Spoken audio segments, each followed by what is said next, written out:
आज की इस वीडियो में मैं आप लोगों को कराने वाली हूँ लास्ट 4 इयर्स में आए हुए एम्स नर्सिंग और पैरामेडिकल के क्वेश्चन। एग्जैक्टली लास्ट 4 इयर्स में जितने भी क्वेश्चंस आए हैं बायो से, वो सारे क्वेश्चंस मैं आपको यहाँ पे कराने वाली हूँ। बट उससे पहले मैं आप लोगों को एक चीज बता देती हूँ कि आपका एम्स कभी भी अपने पीवाईक्यूज रिवील नहीं करता। आप किसी भी वेबसाइट पे कहीं भी जाके चेक कर लेना, आपको एग्जैक्ट क्वेश्चन नहीं मिलने वाले। सो जितने भी क्वेश्चन है सारे मेमोरी बेस्ड क्वेश्चन है, बट 95% ये एग्जैक्टली वही क्वेश्चन है जो आए हुए हैं, बिकॉज जो स्टूडेंट्स पेपर्स देखे आते हैं उन्हीं के बेसिस पे ये पेपर्स में क्वेश्चंस को कोड किया जाता है।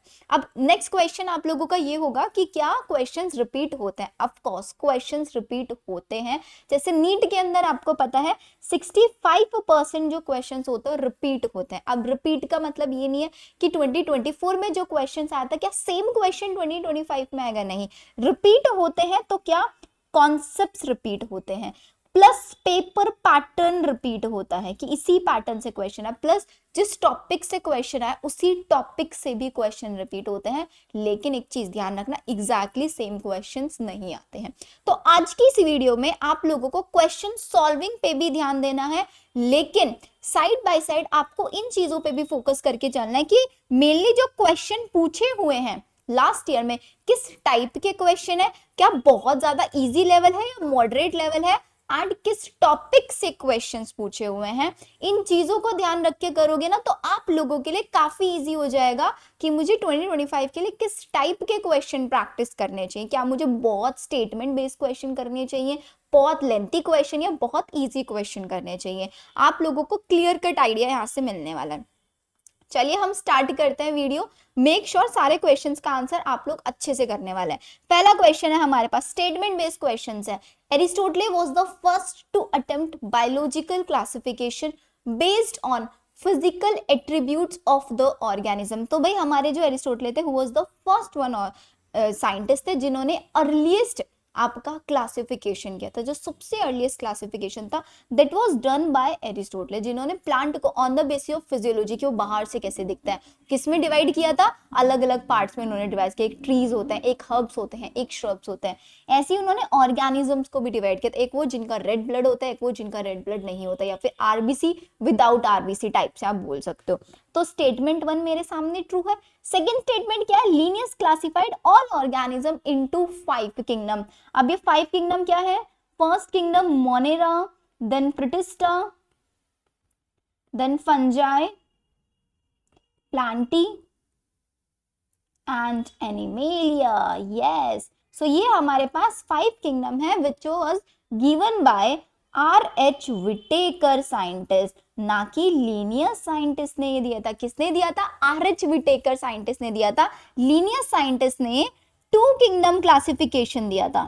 क्या दिया था लीनियस ने, 2 किंगडम क्लासिफिकेशन, जो कि था एक आपका प्लांटी और अनदर वन वाज एनिमेलिया। ठीक है, तो इट मींस हमारा यहाँ पे स्टेटमेंट 1 करेक्ट है लेकिन स्टेटमेंट 2 रॉन्ग है। So it means our correct answer would be statement 1 correct, statement 2 incorrect, B is your correct answer. बताओ, आज समझ में।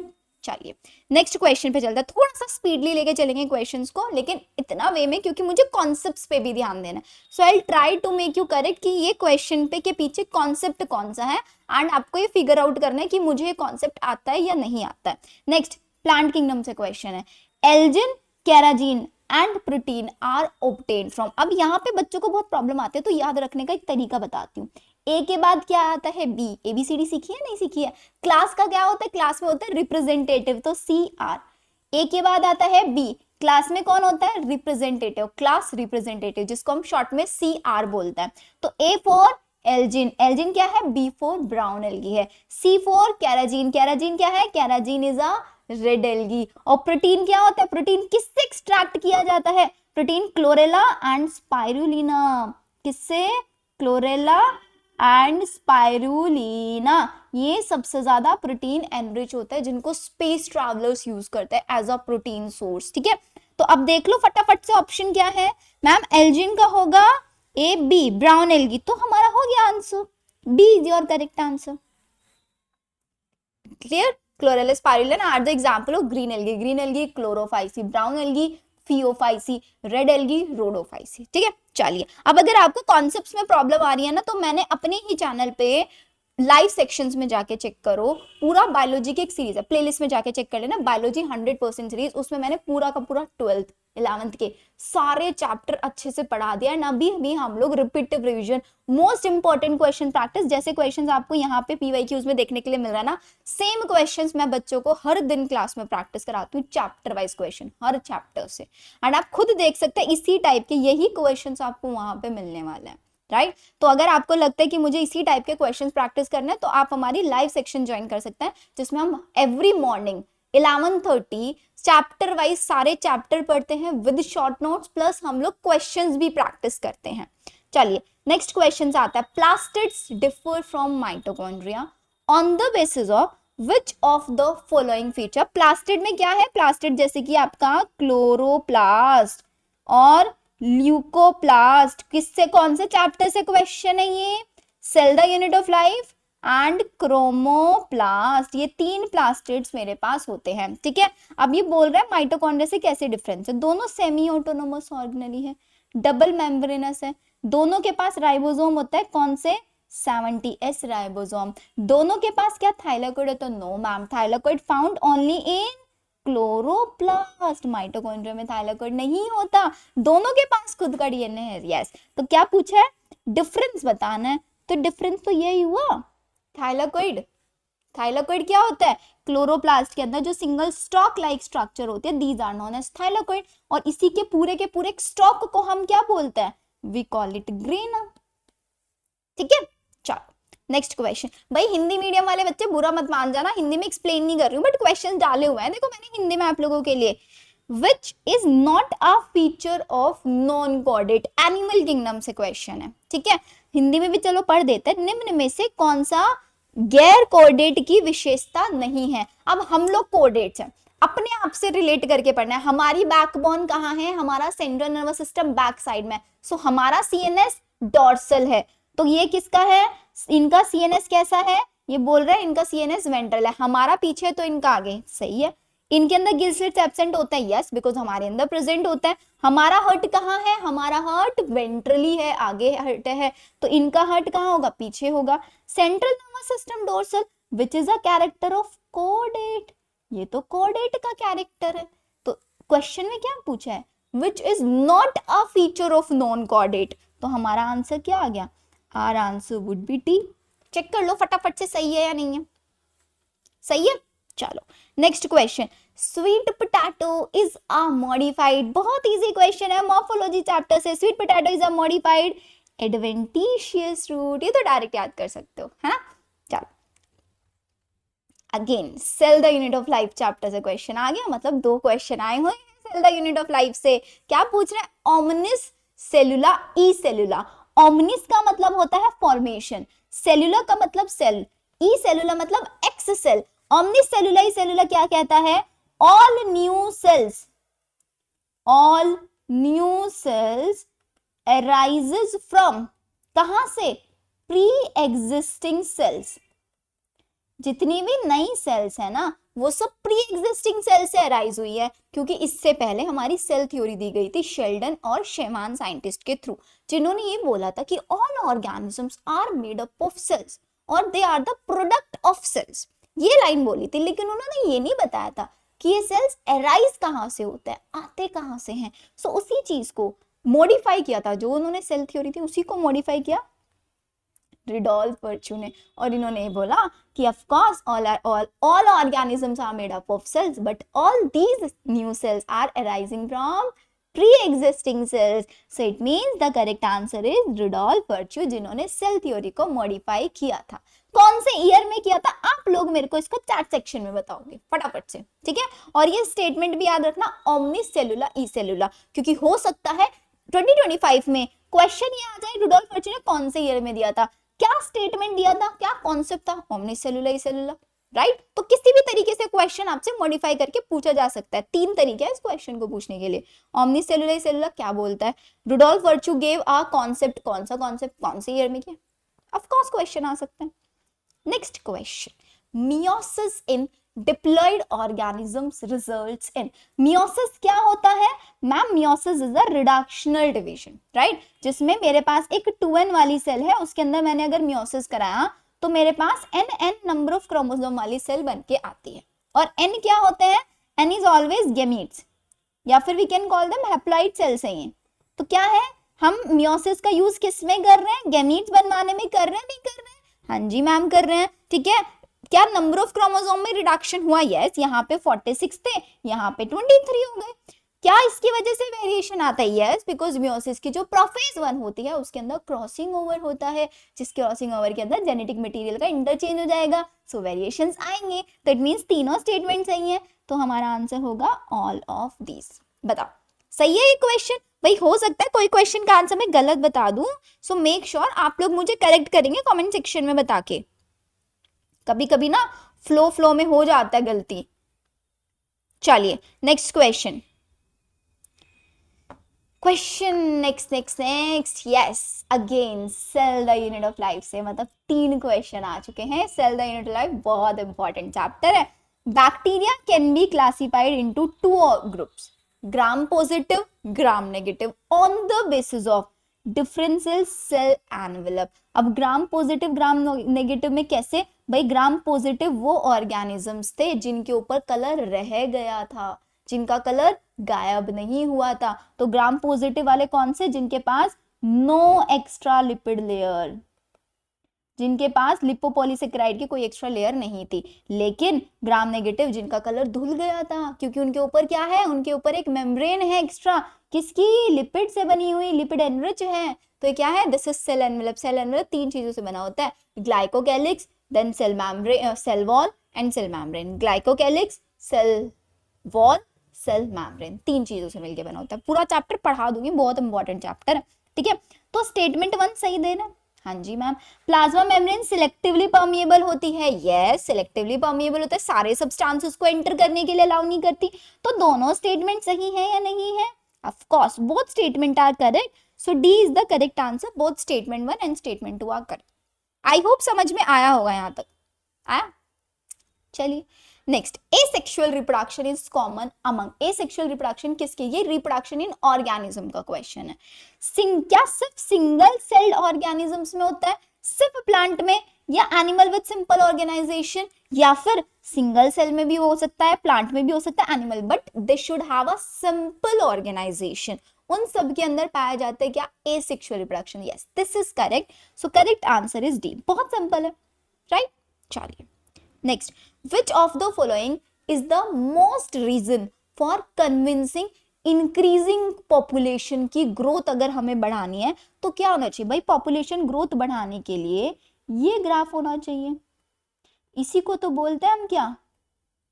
एक्सपेंडिंग, इसी को तो एक्सपेंडिंग बोलते हैं। और मैम स्टेबल किसको बोलते हैं? जिसमें ये कंडीशन हो, जिसमें प्री रिप्रोडक्टिव और रिप्रोडक्टिव सेम हो। और एक्सपेंडिंग कौन सा होता है? जिसमें प्री वाला ज्यादा हो एज कंपेयर टू रिप्रोडक्टिव और पोस्ट रिप्रोडक्टिव। तो क्या होगा? हाई बर्थ रेट होना चाहिए, लो मोर्टेलिटी। और क्वेश्चन में क्या पूछा है? Most convincing reason. Of course birth rate ज्यादा होने से पॉपुलेशन ग्रोथ बढ़ेगी, ऑफ कोर्स डेथ रेट कम होने से बढ़ेगी, ओल्ड पॉपुलेशन ऑफ ओल्ड। लेकिन जो मोस्ट कन्विंसिंग रीजन है that is high population of young childrens. Young childrens की हाई पॉपुलेशन होनी चाहिए, तभी मेरा जो ग्राफ है वो एक्सपेंडिंग बनेगा। यहां तक मेरे को बता दो एक बार, फटाफट से समझ में आया क्या? बताइए बताइए बताइए। डन? चलो next question, who among the following is known as Darwin of 20th century? ये तो डायरेक्ट याद करने वाला, इवोल्यूशन चैप्टर से क्वेश्चन आ गया। 20th सेंचुरी के डार्विन कौन है? He is your Ernst Mayr. कौन? अर्नस्ट मेयर, याद रखना डायरेक्ट, ठीक है। चलो नेक्स्ट क्वेश्चन, मेंडल जो हमारे साइंटिस्ट थे, Gregor Johan Mendel, principle of inheritance and variation से क्वेश्चन है। इन्होंने मटर को सेलेक्ट किया था, पाइसम सताइवम, अपने एक्सपेरिमेंट के लिए। क्यों? क्योंकि मटर एक एनुअल प्लांट था, बहुत शॉर्ट लाइफ स्पेन था, अपने जो सैम्पलिंग साइज था वो बहुत ज्यादा था, सेल्फ पॉलिनेशन हो सकता था और इजी टू केयर था, बहुत ज्यादा लुक आफ्टर की जरूरत नहीं थी, कंट्रास्टिंग कैरेक्टर्स प्रेजेंट थे, कैरेक्टर्स इजीली विजिबल थे, इतने सारे फीचर्स थे।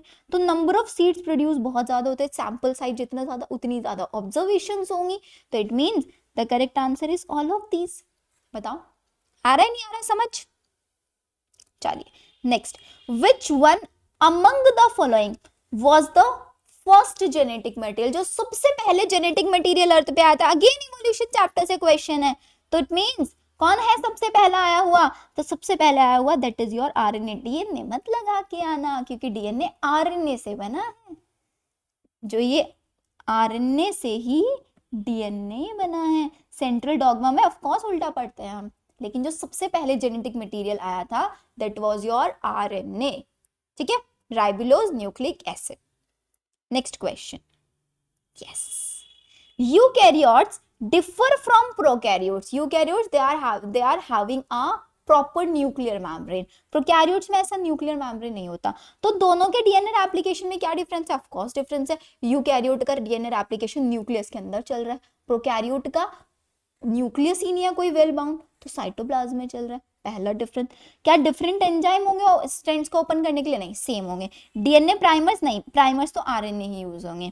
क्या ये यूनिडायरेक्शनल होगा रेदर देन बाई डायरेक्शनल, या फिर ये डिसकंटिन्यूअस होगा rather than semi discontinuous? Yes, prokaryotes के अंदर it would be discontinuous rather than semi discontinuous. किसमें? यूकैरियोट्स में। यूकैरियोट्स में डिसकंटिन्यूअस होता है, एक स्ट्रैंड के ऊपर आपका एक स्ट्रैंड होती है लीडिंग स्ट्रैंड और एक होती है लैगिंग स्ट्रैंड, जिसके ऊपर ओकाजाकी फ्रेगमेंट्स बनते हैं एंड उन्हीं ओकाजाकी फ्रेगमेंट्स को हम लेटर ऑन ज्वाइन करा देते हैं। डन। चलिए, food poisoning is caused by, आज के टाइम में बहुत कॉमन है भाई, स्ट्रीट फूड खा लो, इधर उधर का खाना खा लो, एकदम फूड पॉइजनिंग हो जाती है बच्चों को। तो food poisoning is caused by, direct याद रखने का क्वेश्चन है, ह्यूमन हेल्थ एंड डिसीज से है, क्लोस्ट्रीडियम ब्यूटाइलिनियम। क्लोस्ट्रीडियम, ऐसा क्वेश्चन जीके भी पूछा जा सकता है। जीके कहाँ से पढ़ रहे हो? मैंने आप लोगों के लिए जीके की भी पूरी एक मॉक टेस्ट सीरीज चलाई हुई है, जाके देख लेना, प्लेलिस्ट में मिल जाएगी। वहां पे मैं हर दिन आप लोगों को 10 क्वेश्चंस का एक वीडियो प्रोवाइड करा रही हूँ। अगर आपने वो सारी वीडियोस देख ली अच्छे से, मेरी up to the exam series बिल्कुल कंटिन्यू रहेगी। 20 आपको ऐसे मॉक टेस्ट मिलेंगे, 20x10, मतलब आपके 200 से 300 क्वेश्चन मैं आपको करा दूंगी एंड उन्हीं 200 से 300 क्वेश्चन के अंदर से आपको आपके 8 क्वेश्चन जरूर मिल जाएंगे। सो मेक श्योर उसको जरूर फॉलो करना है। तो this is your Clostridium butylicum. And अगर आपको लगता है ना कि आपने पीसीबी में कुछ नहीं पढ़ा है और आपको अभी भी बहुत डाउट आ रहा है कि मैम हमें कुछ नहीं आता है, हमारा तो अभी स्टार्ट किया, तो आप लोगों के लिए बेटा मैंने एक पीसीबी का एक प्रॉपर बैच स्टार्ट किया है एंड उसका नाम रखा है उम्मीद, कि भाई उम्मीद नहीं छोड़ेंगे सिलेक्शन की। उम्मीद बैच हमने स्टार्ट किया है, जिसमें फिजिक्स केमिस्ट्री बायो तीनों सब्जेक्ट्स की क्लासेस चल रही हैं। 1 अप्रैल से ये हमारा बैच स्टार्ट हो रहा है, 1 अप्रैल से बैच स्टार्ट हो रहा है, जिसमें हमारा टारगेट है, not your target, this would be our target, कि हम जितने भी हमारे पास बच्चे इनरोल्ड है उनको विद इन 40 डेज, 40 से 45, 5 दिन का मार्जिन लेके चल रहे हैं, 40 डेज में 100% सिलेबस कराएंगे, सारे chapter with proper question practice. Live classes में होगा रिकॉर्ड, क्योंकि हमें पता है रिकॉर्डिंग में बच्चे कंसिस्टेंसी नहीं बना पाते हैं। लाइव क्लासेस होगा ताकि आपकी कंसिस्टेंसी बने और हमें कॉन्फिडेंस हो, लेकिन आपको वहां पे श्योरिटी देनी पड़ेगी, यस मैम हम डेली क्लासेस में आएंगे। क्लासेस के बाद आपको डीपीपी मिलेगा, हर दिन आपको डीपीपी सॉल्व करके आना है। डीपीपी नहीं सॉल्व करोगे तो नेक्स्ट क्लास में बहुत डांट पड़ेगी। वीकली टेस्ट लेंगे हम लोग, आपसे मॉक टेस्ट कराएंगे till the date of exam, आप लोगों के साथ हम मेहनत करेंगे। अब तक सिर्फ बायो मिलता था तो बच्चों की बहुत कंप्लेन थी कि मैम बायो नहीं, हमें सारे सब्जेक्ट्स है। तो आप लोगों के लिए मैंने एक पूरी की पूरी टीम बना ली, जिसमें मुझे 3 महीने का एफर्ट्स लगा है, तब जाके आपकी टीम बनी है। 2 मंथ्स का एक क्रैश कोर्स हम स्टार्ट कर रहे हैं नर्सिंग वाले बच्चों के लिए, 1 जून तक चलेगा। पैरामेडिकल वाले बच्चों के लिए 28 जून तक ये बैच चलने वाला है, जिसमें आपको 100% सिलेबस पूरी इफिशियंसी के साथ कंप्लीट कराएंगे टीचर। फिजिक्स केमिस्ट्री बायो तीनों टीम के टीचर्स होंगे।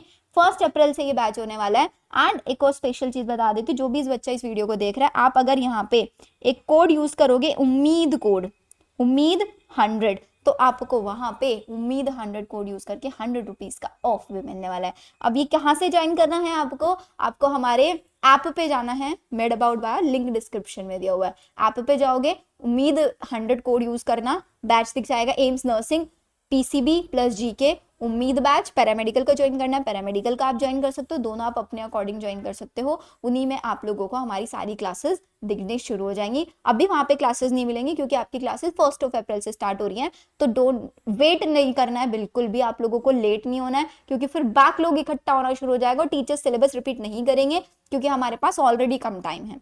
हम चैप्टर 1 से लेके लास्ट तक 11th 12th दोनों क्लासेस का सारा सिलेबस कंप्लीट कराएंगे आपको, और ये कंसीडर करके कराएंगे कि आप हमारे पास ऐसे बच्चे हो जिसको अभी कुछ नहीं आता है, फिर हमें आपको पूरा पूरा दिन बैठा के क्यों ना पढ़ाना पड़े। आपकी रिस्पॉन्सिबिलिटी सिर्फ इतनी होगी कि जो टीचर ने पढ़ा उसको रिवाइज कर लो, डीपीपी कर लो, दैट्स इट। आपकी पूरी रिस्पॉन्सिबिलिटी सिलेक्शन की वो हमारी होगी, ठीक है। चलिए अब आते हैं नेक्स्ट क्वेश्चन पे। Common cold is not cured by antibiotics. भाई कॉमन कोल्ड क्या है? कॉमन कोल्ड इज अ, जुकाम हो जाता है, किसके थ्रू फैलता है? राइनो वायरस के थ्रू फैलता है, तो ये तो वायरस है। और एंटीबायोटिक्स क्या होता है? एंटीबायोटिक्स तो बैक्टीरिया को किल करते हैं। एंटीबायोटिक्स क्या होता है? Antibiotics are the chemical that are produced by any organism and that can kill and retard the growth of other organism, वो होता है एंटीबायोटिक। तो ये वायरस को थोड़ी ना किल करेगा antibiotic, because common cold is caused by a virus, इसीलिए एंटीबायोटिक नहीं लेते उस केस में, समझे। चलिए next question. Biodiversity describe the study of diversity. भाई बायोडाइवर्सिटी में 3 टाइप की डाइवर्सिटी पढ़ते हैं, कौन कौन सी? जेनेटिक डाइवर्सिटी, स्पीशीज डाइवर्सिटी और इकोसिस्टम डाइवर्सिटी। तीनों की तीनों मैंने पढ़ाई है, पूरा इकोलॉजी का मैराथन सेशन लिया, नहीं देखा है जाके देख लो, सारे चैप्टर अच्छे से पढ़ा है। तो ये स्पीशीज लेवल, ठीक है, बिलो स्पीशीज, कम्युनिटी लेवल, सब लेवल्स पे चलती है। तो करेक्ट आंसर क्या होगा मैम? करेक्ट आंसर होगा D, at all level of biological classification. चल चलिए next. The organisation which publish the red list of species, biodiversity and conservation chapter से क्वेश्चन है। वो कौन सी ऑर्गेनाइजेशन है जो आपकी उन स्पीसीज की पूरी लिस्ट बना के देती है कि दीज आर द स्पीसीज जो एक्सटिंक्ट हो चुकी हैं, जो थ्रेट ऑफ एक्सटिंक्शन में, ये पूरा का पूरा लिस्ट या फिर कितनी स्पीसीज है। This is given by international union for conservation of nature and natural resources. इसकी फुल फॉर्म भी याद रखना, क्या है फुल फॉर्म? लिख देते हैं हम लोग, international union for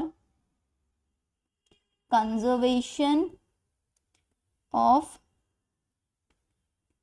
nature and natural resources, ठीक है। चलो नेक्स्ट।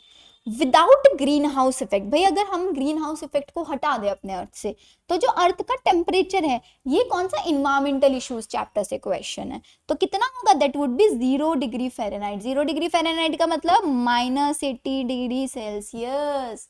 याद रखना इसको, डायरेक्ट क्वेश्चन को कर लोगे ना याद? हाँ जी ma'am. Next question. Match the following of xylem given in column 1 and column 2। क्या है यहाँ पे? देखो मैंने इसके ऑप्शन हटा दिए ताकि आपको ये सारे याद हो जाएं। तो आपका चैप्टर है कौन सा? Anatomy of flowering plant. So anatomy of flowering plant में जो जाइलम पैरेन्काइमा होता है उसका काम होता है फूड स्टोरेज का। जाइलम फाइबर का काम क्या होता है? जाइलम फाइबर, फाइबर क्या है? स्क्लेरेनकाइमा से बना हुआ है। सो इसका क्या होता है? ऑब्लिगेटेड ल्यूमन होता है। जाइलम वेसल्स क्या होती हैं? जाइलम वेसल्स के अंदर आपके चेजल लाइक एंड्स होते हैं और ट्रैकेट्स के परफोरेटेड प्लेट्स होते हैं। ये पूरा का पूरा स्टेटमेंट बेस्ड आपके एनसीईआरटी की लाइंस दी हुई हैं, वहां से देखोगे आपका हो जाएगा। Next question. Match the following with respect to meiosis की प्रोफेज 1 से क्वेश्चन है। एक और क्वेश्चन आ चुका है पहले। तो प्रोफेज 1 में लीजा जरा पानी दे दो, 5 सब फेजेस आती हैं। L4 leptotene, Z4 zygotene, P4 पेकाइटीन, D4 diplotene, again D4 diakinesis, ठीक है।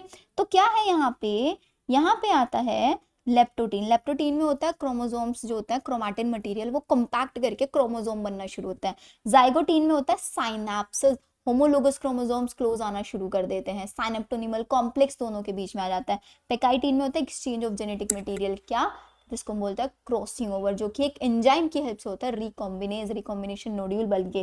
डिप्लोटीन में जो साइनेप्टोनिमल कॉम्प्लेक्स वो dissolve, diplotene dissolve, and diakinesis में काइजमेटा बन जाता है, एक्स शेप स्ट्रक्चर बन जाती है। जो काइजमेटा वो टर्मिनल पोजीशन पे शिफ्ट होना शुरू हो जाता है। तो मैच कर लो फटाफट से, क्या है मैचिंग? सबसे पहला जाइगोटीन, जाइगोटीन में क्या हुआ? साइनेप्सिस हुआ। पेकाइटीन में क्रॉसिंग ओवर हुआ। डिप्लोटीन में काइजमेटा बना और वो काइजमेटा टर्मिनल पोजीशन पे पहुंच गया, कहाँ? डाइकाइनेसिस में, ठीक है। हो गया match the following. Match the following काफी क्वेश्चन आते हैं, देखो यानी आए हुए क्वेश्चन है। नेक्स्ट स्पर्म के match between the following representing parts of the sperm and their function and choose the correct option. देख लो जरा फटाफट से कैसा क्वेश्चन आया स्पर्म की स्ट्रक्चर पे। सो स्पर्म का जो हेड वाला पार्ट होता है उसके ऊपर क्या होता है, एक्रोसोम होता है, जिसके अंदर एंजाइम्स होता है। जो एंजाइम क्या काम करते हैं, ओवा की मेम्ब्रेन को डिफ्यूज करने का काम करते हैं। सो ये तो ठीक है। मिडल पीस क्या होता है, मिडल पीस में एनर्जी होती है। सो मिडल पीस में एनर्जी होती है। टेल क्या करता है, टेल स्पर्म की मोटाइलिटी बनाता है और उसके एक्रोसोम, अरे अरे अरे अरे गलत कर दिया, गलत कर दिया, गलत कर दिया, गलत कर दिया। एक्रोसोम में एंजाइम्स होते हैं, हेड वाले पार्ट में जेनेटिक मटेरियल क्योंकि उसी के अंदर न्यूक्लियस होता है। मिडिल पीस में एनर्जी होती है क्योंकि वहां माइटोकॉन्ड्रिया होता है और टेल उसको मोटाइलिटी देता है। तो इसका मतलब ह्यूमन रिप्रोडक्शन चैप्टर से स्पर्म की स्ट्रक्चर पे क्वेश्चन आया हुआ है। Next, Casparian strip are the characteristic. भाई कैस्पेरियन स्ट्रिप कैसे बनती है, ये बनती है बाय द सुबेरिन डिपोजिशन से बनती है। और ये जो सुबेरिन होता है ना बच्चों, this suberin is water impermeable. कैसा होता है, वाटर इम्पर्मिएबल होता है, जो कि एंडोडर्मिस के अंदर होता है, स्टेम के एंडोडर्मिस में, रूट्स के एंडोडर्मिस स्पेशल।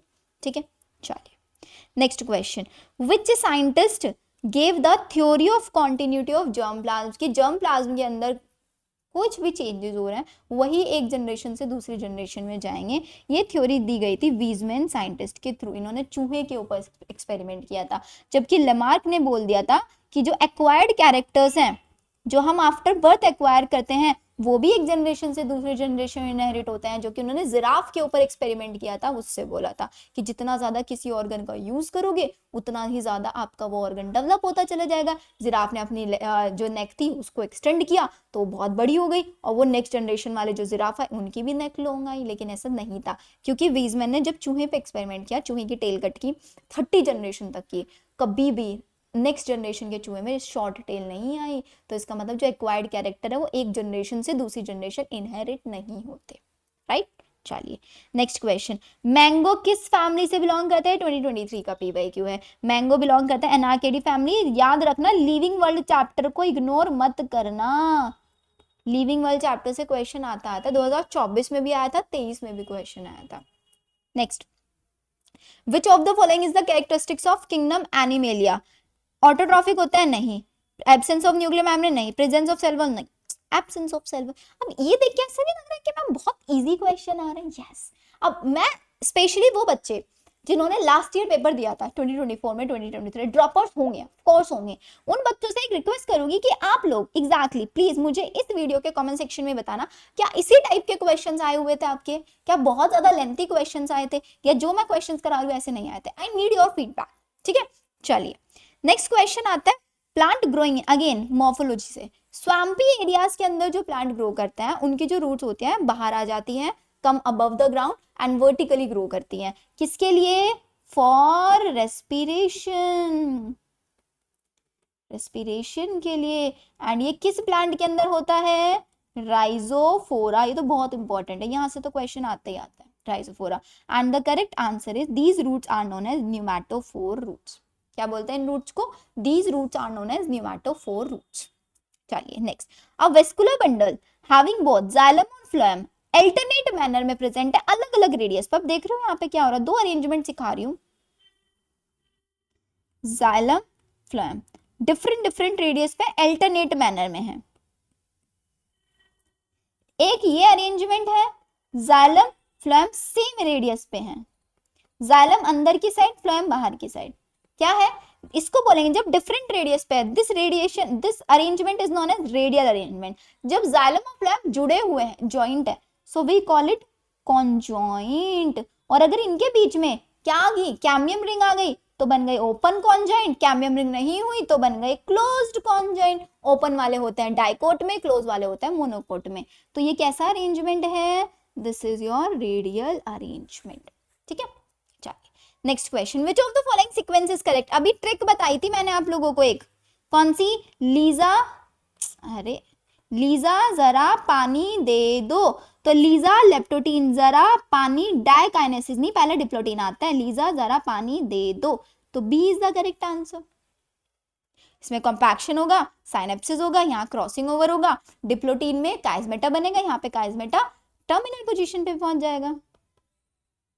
ठीक है, चलिए this is your last question. आज 30 क्वेश्चन करा रही हूँ क्योंकि आई डोंट वांट कि आप बहुत ज्यादा टाइम स्पेंड करो। Just let me know in the comment section कि आपको ऐसी वीडियो, बिकॉज अभी बहुत सारे क्वेश्चन हैं, लास्ट 4 साल के हैं, तो 4 into 30 120 question.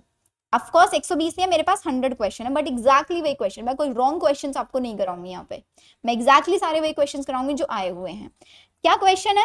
Which of the following step does not occur in Calvin cycle? कौन सा केल्विन साइकिल में नहीं होता? केल्विन साइकिल में 3 स्टेप होता है, डीकार्बोक्सिलेशन या फिर कार्बन फिक्सेशन, ठीक है, ऑक्सीडेशन नहीं होता, रीजनरेशन होता है और फिर रिडक्शन होता है। C3 साइकिल के बारे में पूछ रहे हैं। C3 cycle, carboxylation, reduction, regeneration. मैंने कल ही अपने YouTube चैनल पे पूरा का पूरा प्लांट फिजियो कराया है बच्चों को, नहीं आता ये यूनिट जाके देख लो, पूरी की पूरी साइकिल, ऑक्सीडेशन स्टेप कहीं से कहीं तक नहीं आता, ठीक है। तो मैंने आपको टॉप 30 क्वेश्चंस करा दिए जो लास्ट ईयर में आए हुए हैं। अगर आपको वीडियो अच्छी लगेगी, आपका रिस्पॉन्सेज होगा, तो मैं बाकी के क्वेश्चंस पे भी ऐसी वीडियो बनाऊंगी। ऑल्दो फिजिक्स और केमिस्ट्री के लिए भी मैं ऐसी ही वीडियो आप लोगों के लिए लेके आऊंगी, ताकि आपको क्लियर कट आइडिया मिले कि बायो में क्वेश्चंस किस लेवल के आते हैं, किस टाइप के क्वेश्चन आते हैं, किस चैप्टर से, टॉपिक से कैसे कैसे क्वेश्चन आए, एग्जैक्टली सेम क्वेश्चन। एंड अगर आपको लगता है कि हमें अभी भी सिलेबस कंप्लीट करना है, अभी भी आपके अंदर उम्मीद है, तो फटाफट से उम्मीद बैच ज्वाइन कर लो बच्चों, क्योंकि 1 अप्रैल के बाद उसके रजिस्ट्रेशन नहीं होंगे, ठीक है। तो फटाफट से उम्मीद बैच ज्वाइन कर लो and start your preparation now. आप लोगों के साथ मैं पूरी मेहनत करने के लिए तैयार हूं। आप लोगों का selection is my aim, seriously ये आप लोगों के लिए है। जितने ज्यादा जो आप बोल रहे हो, मैं हर चीज आप लोगों के लिए प्रोवाइड करा रही हूँ। रिटर्न में क्या, सिर्फ आप लोगों का एफर्ट्स, आप लोगों का एक ऑनेस्टी, बस वही अगर आप देते रहोगे ना, तो हर चीज आप लोगों के लिए ऐसी लेके आऊंगी मैं। मिलते चलो हम लोग हमारी नेक्स्ट वीडियो में। Bye everyone.